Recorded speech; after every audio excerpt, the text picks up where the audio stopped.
And for me, this connects quite well to where we are today. We're in the early days still, so to speak, of artificial intelligence. And with generative AI, the ChatGPTs, the large language models, we really see that this is, on the one hand, you can say, and you see it in the media, this is completely new. On the other hand, me, having spent 25 years in technology, I can really see that, well, it's a lot of the same. Not necessarily the technology, but the buzz around, the amazement, the challenges, the hype, that is still much the same as it always had been. We get intrigued, we get amazed, then we start seeing the flaws. It's maybe not delivering as promised. And as in many of these technologies and the hypes and ups and downs, this is, from time to time, definitely a bubble. And I can see that. It's definitely clear that it's a bubble when it comes to startups, valuations, and what's being invested in this. There's tens of billions of dollars being invested in infrastructure and training these models. And I see a big challenge in actually getting a return on those investments, at least in the short term. What's fascinating, and then just connecting back to the early days of flying.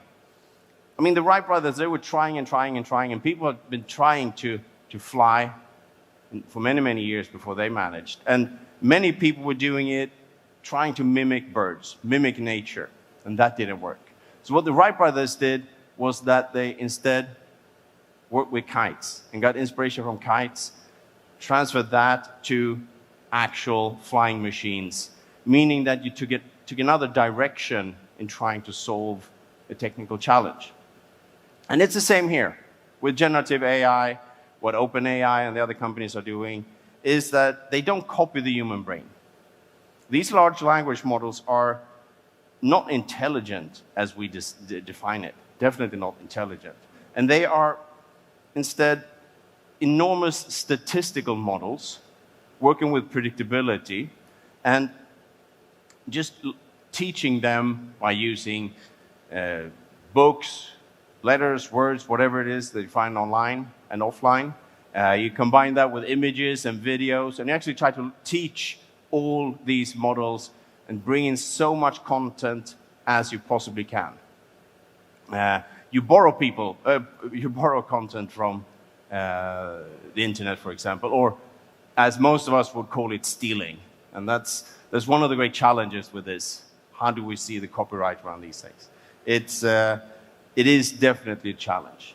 So with this, what we get is actually not intelligence, but the ultimate mansplainer, telling people things they probably already knew. And the fact here that these ChatGPT and then the other models, they don't actually create new things. They don't make scientific discoveries.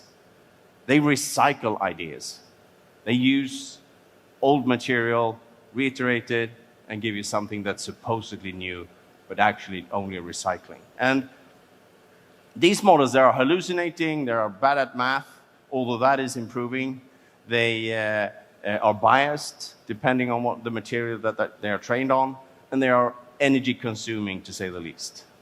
Meaning that they are roughly on the level of a decent intern, I could say. A decent intern that could help you. Sometimes they drain you with energy, but they can help you, give you some other perspectives on things. But ultimately, you should make sure not to trust them 100%.